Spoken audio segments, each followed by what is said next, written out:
The first thing I learned that night was this: a house can keep a secret longer than a person can. At 2:17 in the morning, I sat alone in my home office with the lights off, one hand wrapped around a mug of cold coffee, the other frozen on the mouse.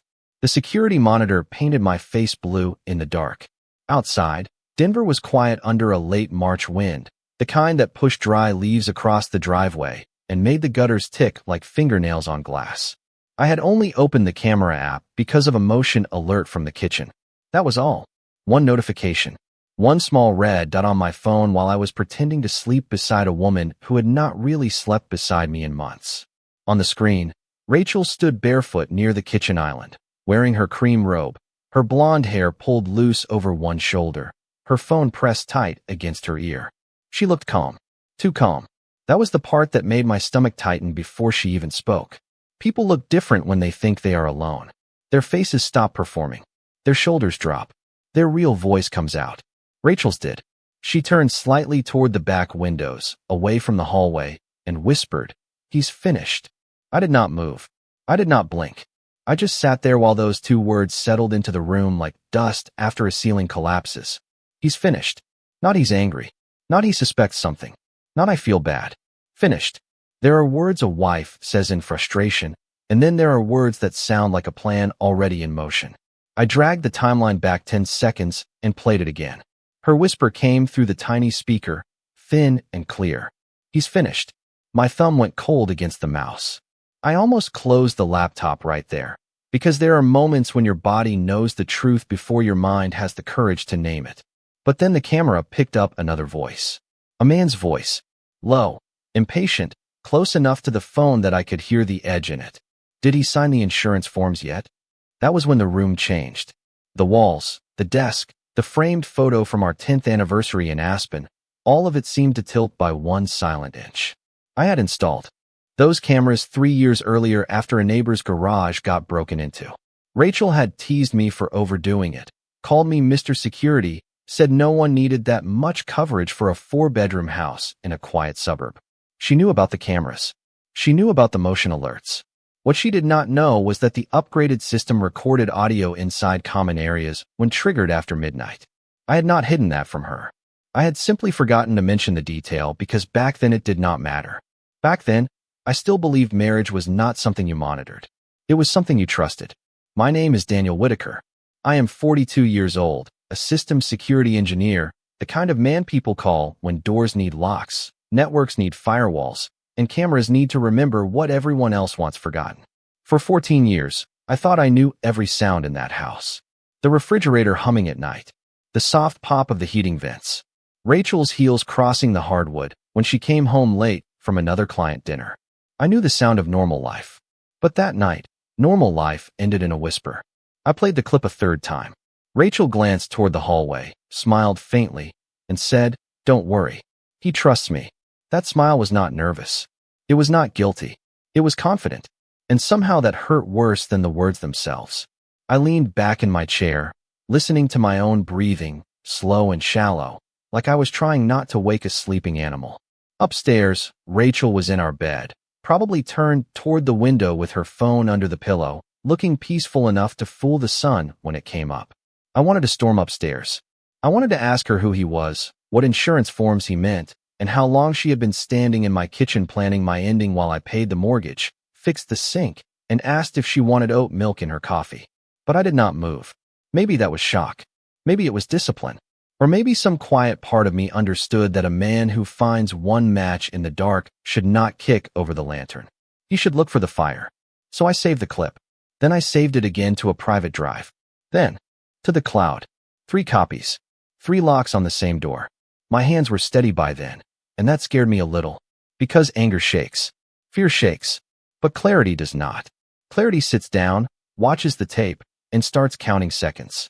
Rachel thought I was finished. She had no idea the house had heard her say it. By sunrise, the clip had stopped feeling like a video and started feeling like a key. I did not sleep after saving it. I stayed in that office until the first pale light climbed over the fence and turned the backyard gray. The house above me made its usual morning sounds. Pipes knocking softly. The heater breathing through the vents. Somewhere upstairs, Rachel's alarm chimed with that gentle piano tone she had picked because she said harsh noises ruined her mood. I almost laughed at that.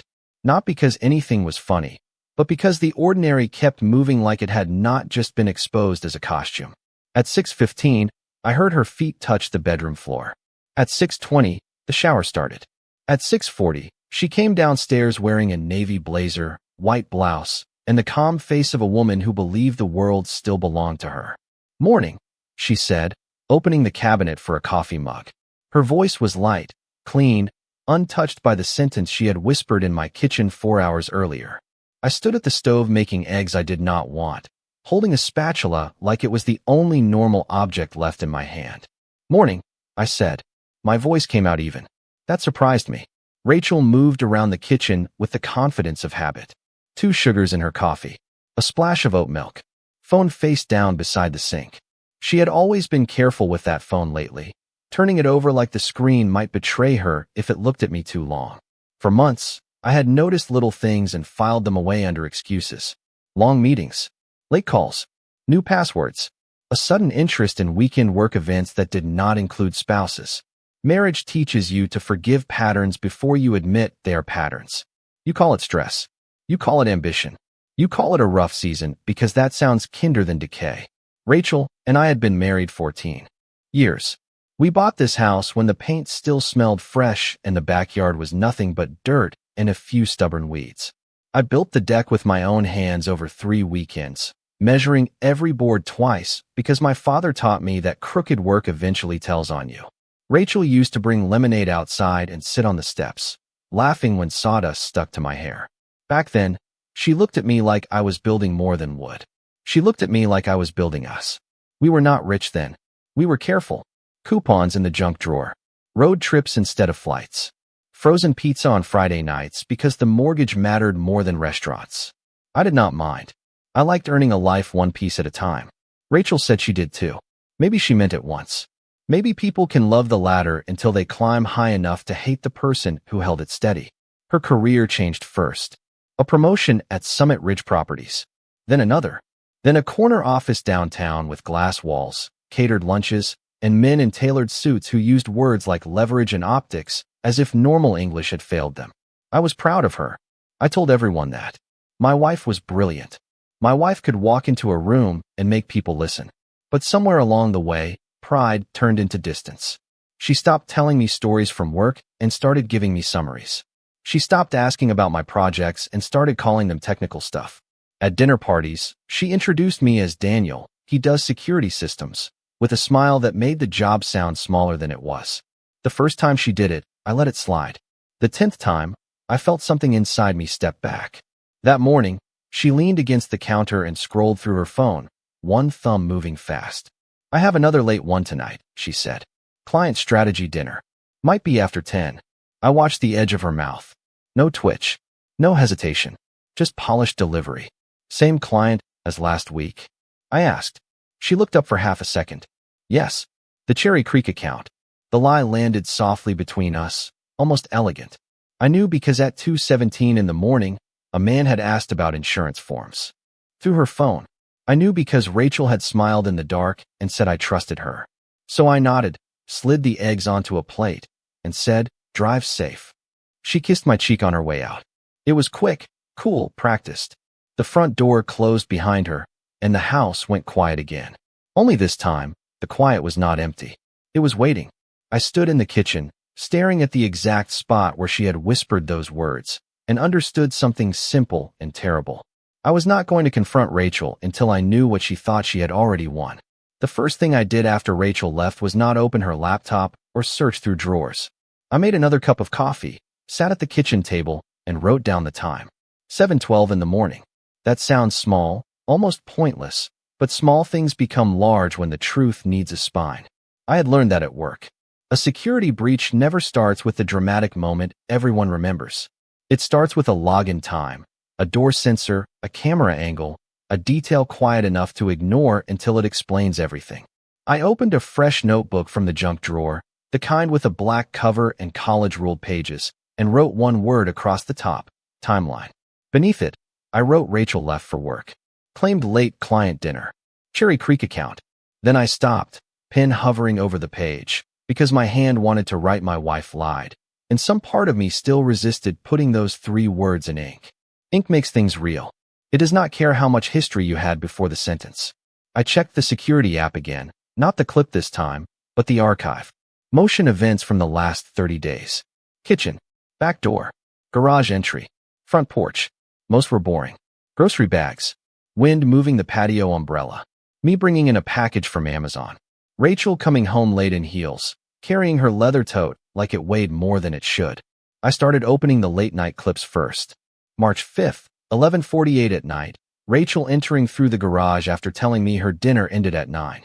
March 9th, 12:16, Rachel in the kitchen texting with both hands, smiling down at her screen, in a way I had not seen directed at me in a long time. March 15th, 1:03 in the morning, her standing by the back door, whispering too quietly for the camera to catch. No smoking gun. Not yet. Just smoke. And smoke has a way of finding the room where the fire is hiding. I pulled up our shared calendar next. Rachel had always been organized, almost aggressively so. Color-coded meetings, client blocks, reminders for dry cleaning, dentist appointments, charity lunches, networking events. I used to admire that. Now every neat little rectangle looked like a locked box. The Cherry Creek account appeared 6 times in 3 weeks. Always evening. Always 2 or 3 hours. Always on nights, she came home smelling faintly of expensive restaurant air and winter perfume, never quite like herself. I searched my email for the account name because Rachel sometimes copied me on harmless work invitations back when she still pretended our schedules mattered to each other. Nothing recent. Then I checked our bank statements. I did not touch her private accounts. I did not need to. The joint card told enough of the story. A parking garage downtown on nights, she said she was in Cherry Creek. A hotel valet charge near Union Station. 2 dinners at restaurants where one person does not spend $280 unless they are buying silence with wine and steak. The name that kept showing up was the Meridian Room. I knew it. Everyone in Denver with a LinkedIn profile and something to prove knew it. Low lighting, leather booths, views of the city, the kind of place people call discreet when they mean expensive. I sat back and stared at the charges until the numbers blurred. Marriage is strange that way. You can survive unpaid bills, bad weeks, a cracked windshield, a broken furnace in January. But a receipt can become a confession if you read it on the wrong morning. By 9:30, I had printed 3 statements and placed them beside the notebook. I labeled them by date. March 5th, March 9th, March 15th. My handwriting looked calm. That bothered me. Somewhere inside, something was breaking, but the man at the table kept organizing paper. I opened the garage. Camera from March 15th again and watched Rachel step inside just after 1 in the morning. She paused before closing the door. Not because she heard something, because she was smiling at her phone. Then she lifted it and said, clear enough this time, "Evan, stop. I am home. Evan." One name. 4 letters. Enough to turn every vague suspicion into a shape. I knew an Evan from her office. Evan Brooks, director of sales, tailored suits, white teeth, a handshake that lingered half a second too long. He had been at our house once for a summer barbecue. He called me Dan even after I introduced myself as Daniel. Men like Evan shorten your name without permission because it makes them feel taller. I remembered Rachel laughing at something he said near the grill while I stood 10 feet away holding tongs and a plate of burgers, feeling like a waiter at my own home. Back then I told myself I was being sensitive. That is the quiet poison of trust. It teaches you to explain away what your gut keeps circling in red. I wrote his name in the notebook. Evan Brooks. Then I drew a line beneath it. The pen pressed so hard it nearly tore through the paper. I did not know everything yet. I did not know what the insurance forms were. I did not know how far Rachel had gone or how long she had been planning whatever came next. But for the first time since 2:17 in the morning, the darkness had a face. And once a thing has a face, you can follow where it goes. By noon, my office looked less like a place where I paid bills and more like a quiet investigation room. There were no red strings on the wall, no dramatic mess, nothing that would make a stranger think my life had cracked open before breakfast. Just a notebook, 3 printed bank statements, a laptop, and a growing folder on an encrypted drive labeled with a name so plain it almost hurt. Home maintenance. I chose that name because Rachel would never open anything that sounded like repair work. For years, She had left the broken things to me. Loose cabinet hinges, router failures, a sump pump that screamed at 2 in the morning during a spring storm. I fixed them all because that was what I did. That was who I was in our marriage. Useful, reliable, background noise with a toolbox. Now I was fixing something else. Only this time the damage was not under the sink. It was sitting in the calendar, hiding in receipts, breathing through a man's voice on a midnight recording. I pulled every camera event from the dates tied to the charges at the Meridian Room. March 5th gave me Rachel leaving the house in a black dress at 6:28, telling me over her shoulder that she was meeting 3 clients from Cherry Creek. The front porch camera caught her smiling before she reached the driveway. Not the polite smile she gave me, but the bright private one people save for anticipation. The garage camera caught her returning at 11:51, carrying no client folders, no laptop, no leftovers, just her phone and a look I had once mistaken for confidence. March 9th was sharper. She came home at 12:16, paused in the garage, and checked her reflection in the car window before walking inside. I froze that frame and stared at it longer than I should have, not because of how she looked, but because of what she did next. She removed her wedding ring, wiped it with the edge of her blouse, then slid it back on as if polishing the evidence of a role she had to resume. That small movement landed harder than any confession. It was not a mistake. Mistakes stumble. This had rhythm. I saved the clip, labeled it, and added it to the timeline. March 15th gave me the name Evan, and once I had that, the rest started to move. I searched old emails, company event invitations, charity auction photos, anything public and legal that connected Rachel and Evan Brooks. There they were at a Summit Ridge Properties fundraiser in Boulder, standing too close beneath a banner for affordable housing, both holding champagne flutes, both smiling like the camera had arrived 1 second too early. There they were in a LinkedIn post from February, celebrating a record quarter, Evan's hand resting at the back of Rachel's chair with the casual confidence of a man who believed proximity was permission. I did not save those images because they proved anything. I saved them because they gave the story texture. A lie is rarely one big wall. It is a row of bricks. You do not knock it down by shouting at it. You count the bricks. At 1:40, I opened our cell phone bill. I could not read her messages, and I did not try. But numbers leave footprints even when words are locked away. One Denver area number appeared again and again after midnight. Short calls, 2 minutes, for minutes, sometimes only 30 seconds. The same number appeared the night of March 5th at 11:37, 14 minutes before she came home. I copied it into the notebook. I already knew what I would find, but I still searched it carefully. Evan Brooks, Director of Sales, Summit Ridge Properties. The room felt colder then, not because of the thermostat, but because repetition has a temperature. It chills you slowly. At 2:30, I found the hotel valet charge near Union Station and matched it to a camera clip from our driveway. Rachel had told me that night she was staying late at the office to prepare a client pitch. The driveway camera showed Evan's silver Mercedes stopping 2 houses down at 7:06. Rachel walked to it wearing the charcoal coat I bought her last Christmas. She looked over her shoulder once before getting in. Not toward the camera, toward our house, toward the life she was stepping away from with my gift wrapped around her shoulders. I did not curse. I did not throw the mug sitting beside my keyboard. I just saved the clip and wrote the time. 7:06. Silver Mercedes. Picked up 2 houses down. A person learns things about himself in moments like that. I learned my anger was not loud. It was precise. It wanted dates. It wanted names. It wanted clean copies in separate folders. By 4 o'clock, the folder had subfolders: video, audio, financial, calendar, public records, unanswered questions. The last one mattered most. Because the affair was ugly, but it was not the whole shape. The phrase insurance forms kept pulsing behind everything like a warning light on a dashboard. Rachel could betray me with Evan and still call it selfishness. But paperwork meant intention. Paperwork meant a plan. I opened the file cabinet in the hallway and pulled our household folder, the thick blue one where I kept policies, deeds, warranties, taxes, and the boring documents that hold a life together while nobody is looking. The life insurance policy was where it always had been. My name, Rachel's name, beneficiaries, standard coverage from years ago, nothing strange. Then I saw the envelope tucked behind it, clean, white, and recently opened. Summit Ridge Employee Benefits. Inside was a form I had not signed yet, one Rachel had placed on my desk 2 nights earlier, saying it was just a routine update for spouses. I had been too tired to read it. I had promised I would get to it by the weekend. Now I read every line. Twice. Then a third time. It was not routine.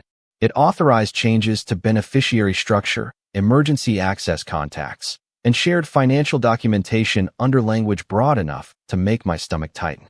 Alone, it was paperwork. Beside the video, it was a door someone wanted me to unlock from the inside. I placed it flat on my desk, took photos of every page, and added them to the folder. Then I wrote one sentence in the notebook, slow enough that each word felt nailed down. She did not just want out. She wanted control before she left. By the time Rachel texted that she would be late, I already knew she would. The message came at 5:38, neat and casual, with a little apology at the end like a ribbon on a box of broken glass. Client dinner running long. Do not wait up.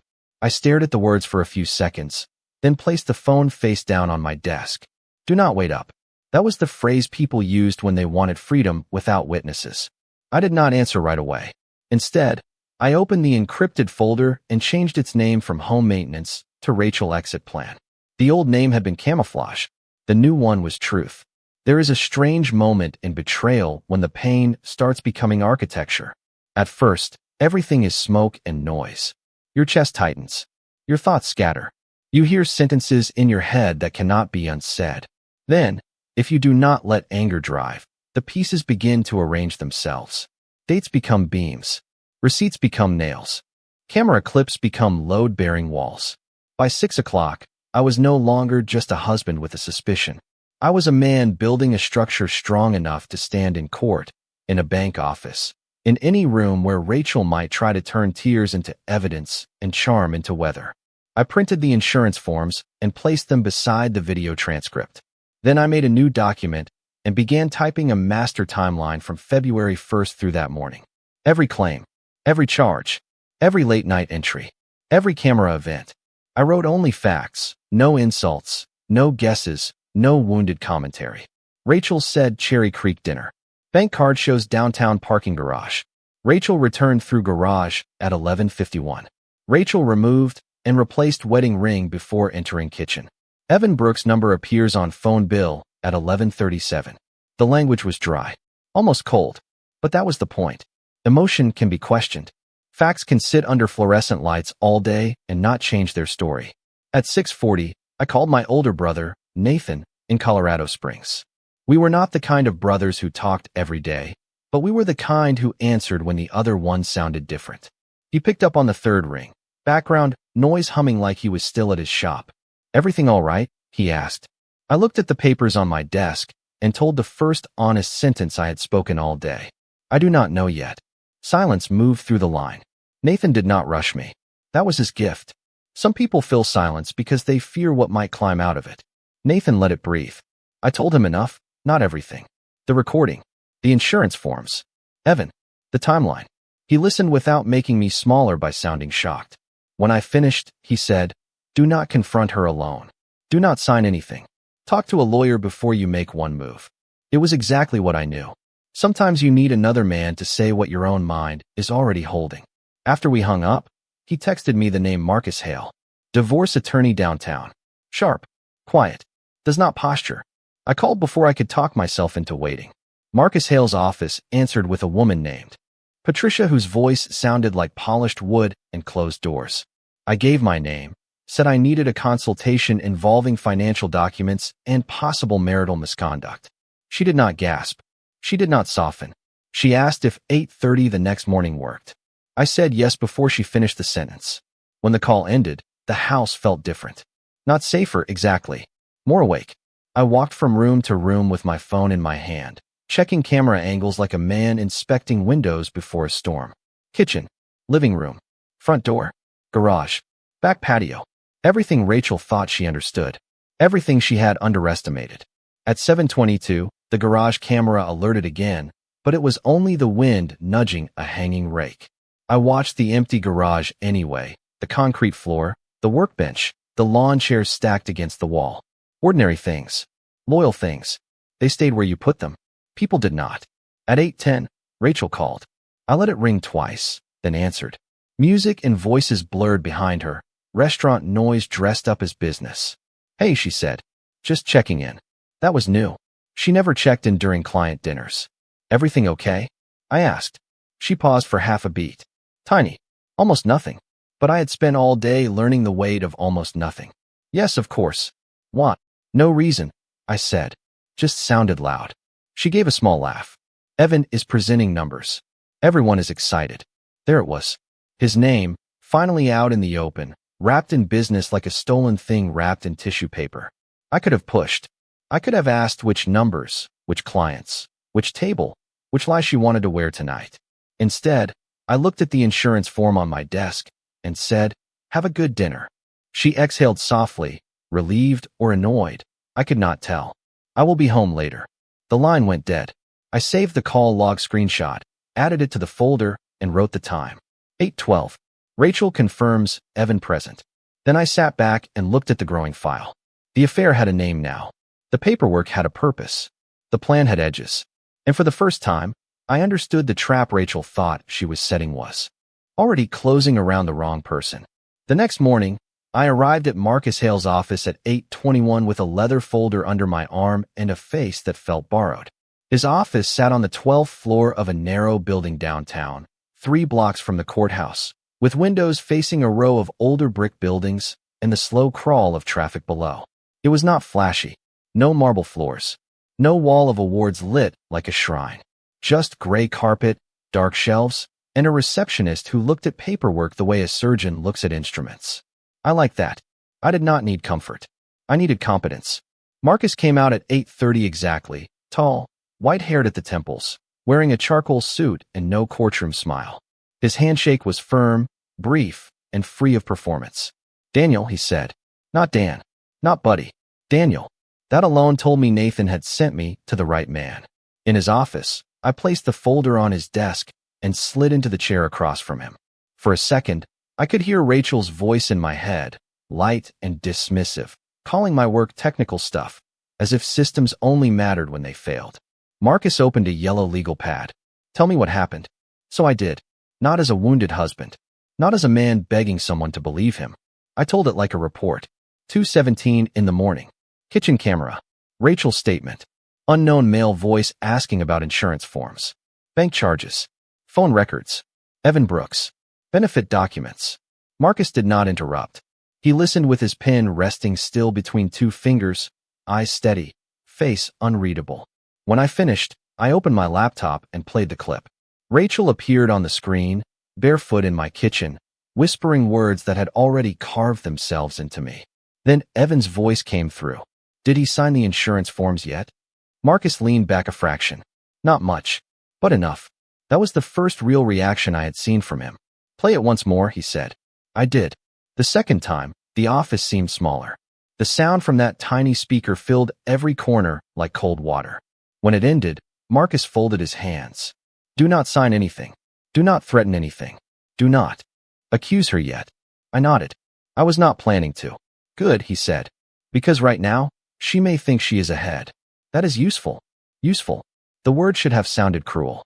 Instead, it sounded clean. He reviewed the forms next, page by page, using a silver pen to mark phrases that felt harmless until he explained them. Emergency access. Authorization. Shared financial documentation. Spousal contact rights. Beneficiary adjustment language. Each phrase had a polite face and long fingers. Marcus did not say Rachel had committed a crime. He did not need to. He said what mattered. This document could give her leverage in several directions depending on what she files next.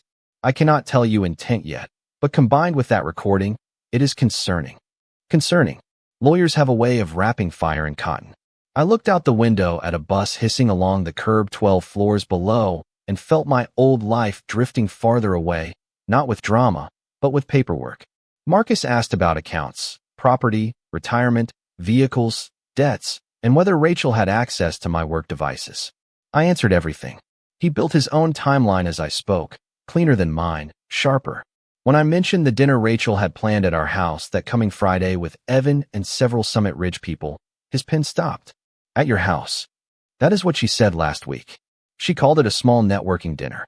Marcus studied me for a moment. Do you usually host her colleagues? Not anymore. Then she wants something from that evening. The sentence landed with the weight of a locked door. I thought of the forms on my desk, Rachel's late call, Evan's confidence, and the way she had said I trusted her like it was a weakness with my name on it. Marcus tapped the paper once. Let her bring them. Do not provoke. Do not announce what you have. Keep the cameras operating in common areas only, exactly as they normally do. Do not move devices into private spaces. Do not do anything that gives them an argument against your evidence. I understood. The system had to remain clean. The truth had to arrive without fingerprints. Before I left, Marcus made copies of the documents, took the video file on a secure drive, and gave me a list of things to do. Open a separate account for future paychecks. Change passwords on personal devices. Preserve all records. Communicate calmly. No emotional texts. No late-night confrontations. Facts only. It was the least romantic advice a man could receive about the collapse of a marriage, and maybe the most useful. At 9:56, I stepped back into the Denver sunlight with the folder lighter under my arm and something heavier sitting behind my ribs. Rachel had spent weeks thinking I was a man who would sign where she pointed, smile when she needed me quiet, and break when she finally pushed. She did not understand the difference between silence and surrender. Silence is empty. Surrender is over. What I had now was neither. What I had was preparation. Friday arrived with the soft, deceptive calm of a day pretending it was ordinary. Rachel spent the morning moving through the house like a hostess preparing for applause. She ordered flowers from a shop in Cherry Creek, chilled white wine in the refrigerator, and placed new candles on the dining room table, even though she had once told me candles were a waste of money unless guests were coming. I watched her from the edge of the kitchen while she adjusted the silverware by half an inch, then another half inch, as if perfection on the table could cover the rot underneath it. Evan will be here around 7, she said, not looking at me. A few people from Summit Ridge too. Nothing formal. The way she said his name was careful, almost too casual, like a person stepping over thin ice and pretending not to hear it crack. I nodded and rinsed my coffee mug. Sounds good. She glanced at me then, searching for something. Suspicion, jealousy, resistance. I gave her none of it. That is harder than people think. Calm is not the absence of feeling. Calm is feeling everything and choosing not to hand it to the person waiting to use it against you. By 6:45, the house looked like a magazine version of itself. The counters shined. The fireplace flickered. The deck lights glowed against the dark backyard. I had checked every camera earlier, exactly as Marcus advised. Nothing moved. Nothing added. Nothing hidden. Just the same system that had watched our doors for 3 years, sitting quietly in the corners like old witnesses. Rachel wore a dark green dress and the diamond earrings I bought her on our 10th anniversary. I noticed that detail because betrayal has a talent for borrowing sentimental things and wearing them without shame. At 7:02, the doorbell rang. Evan Brooks stood on my porch with a bottle of Napa Valley Cabernet and a smile polished bright enough to reflect blame. Behind him were 3 people from Rachel's office: Melissa Grant from finance, Tyler Shaw from acquisitions, and a younger analyst named Brooke who looked like she already regretted coming. Evan stepped inside and reached for my hand. Dan, he said, squeezing a little too hard. Good to see you, man. Daniel, I thought. My name is Daniel. But I smiled. Evan. Rachel appeared beside me with a laugh that sounded rehearsed and touched his arm for half a second longer than necessary. Nobody else seemed to notice. Or maybe they noticed and had learned the corporate skill of looking away while calling it professionalism. Dinner began with safe topics. Interest rates. Ski traffic on Interstate 70. A new steakhouse downtown. Rachel poured wine and performed warmth like an expert witness. Evan leaned back in his chair, relaxed, owning space he had not earned. I said little. That made him bolder. Men like Evan mistake quiet for an open field. Halfway through dinner, he began making jokes about my work. Not openly cruel at first, just small cuts wrapped in laughter. Daniel is the reason Rachel cannot sneeze without emotion alert, he said, raising his glass. The table chuckled. Rachel smiled into her wine. He does love his gadgets, she said. Gadgets. The word landed softly, but I felt the edge. Tyler asked what kind of systems I designed, and before I could answer, Rachel waved a hand. It is mostly cameras, locks, passwords. Very behind the scenes. Evan laughed. Important stuff, I am sure. Somebody has to keep the garage safe. Melissa gave a polite smile. Brooke looked down at her plate. I cut a piece of salmon and kept my voice even. Behind the scenes is usually where the important things happen. Evan's smile thinned. Rachel's fork paused for 1 second. Then she recovered. She always recovered. After dinner, Rachel guided everyone into the living room, where the fireplace made warm light against the walls and the television sat dark above the mantel. That was when she brought out the folder. Cream-colored. Same one from my desk. My stomach did not drop because I had already seen the hole in the road. Daniel, she said lightly, placing it on the coffee table. Before I forget, could you sign those benefit updates tonight? I need to send them to Human Resources Monday. In front of everyone. That was the move. Make it casual. Make refusal look strange. Make me the difficult husband in a room full of witnesses. Evan took a slow sip of wine and watched me over the rim of the glass. Rachel handed me a pen. It is just routine. The room went quiet enough for the fireplace to sound loud. I looked at the pen, then at the folder, then at my wife. 14 years of marriage sat between us like a house with the lights cut off. Routine, I repeated. Evan gave a small laugh. Some men get nervous when paperwork shows up. Rachel smiled, but her eyes were hard now. Daniel is not nervous. He trusts me. There it was again. The same word from the recording. Trust. She used it like a blindfold. I took the pen from her hand and held it for 1 heartbeat, 2, 3. Then I set it down on the coffee table without signing. Rachel's smile tightened. Evan shifted in his chair. I reached for the remote beside me. Before I sign anything, I said, my voice calm enough to frighten even me.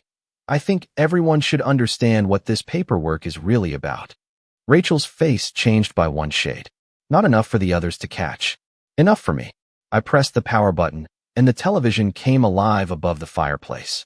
The screen did not show a movie, or a slideshow, or one of Rachel's polished work presentations. It showed our kitchen at 2:17 in the morning, washed in that flat blue-gray light only security cameras seemed to understand. For 1 second, nobody moved. The room held its breath before the truth took its first step. Rachel's face appeared on the television, barefoot beside the island, phone pressed to her ear, her cream robe hanging loose around her shoulders. The Rachel sitting 10 feet from me went still in a way I had never seen before. Not shocked, not confused. Still like someone hearing a lock turn from the wrong side of a door. Then her recorded voice filled the living room. He's finished. Melissa looked at Rachel. Tyler's glass stopped halfway to the coffee table. Brooke stared at the floor like she wished it would open politely and take her somewhere else. Evan did not move, but the color in his face changed slowly, draining from confident to careful. On the screen, Rachel turned toward the back windows and smiled that small private smile I had watched too many times in silence. Then his voice came through. Evan's voice. Did he sign the insurance forms yet? The sound of it was thin through the television speakers, but it landed heavy enough to bend the room. Rachel stood up too fast. Daniel, turn that off. Her voice cracked on my name. Not much. Just enough. I looked at her, then back at the screen. I will. I clicked to the next clip. The garage camera from March 15th filled the television. Rachel came in after 1 in the morning, heels in one hand, phone in the other. Her recorded voice was tired and amused. Evan, stop. I am home. Evan set his wineglass down with a small click. It sounded like a judge's gavel in miniature. This is insane, he said, but he said it quietly. That was how I knew he understood. Loud denial is for people who think they can still win the room. Quiet denial is for people who see the exits moving farther away. Rachel turned toward the others. This is private. This is completely out of context. Marcus had warned me about that phrase. Out of context. The life raft of every person caught inside their own words. So I gave the room context. I pressed the remote again. A folder appeared on the screen, not the private drive itself, just copies I had prepared. Timeline. Dates. Bank charges. Phone records. Public event photos. The benefit form. Everything clean. Everything labeled. No drama, no insults, no guesses. Just facts standing in a line with their hands folded. I spoke calmly because the room did not need my anger.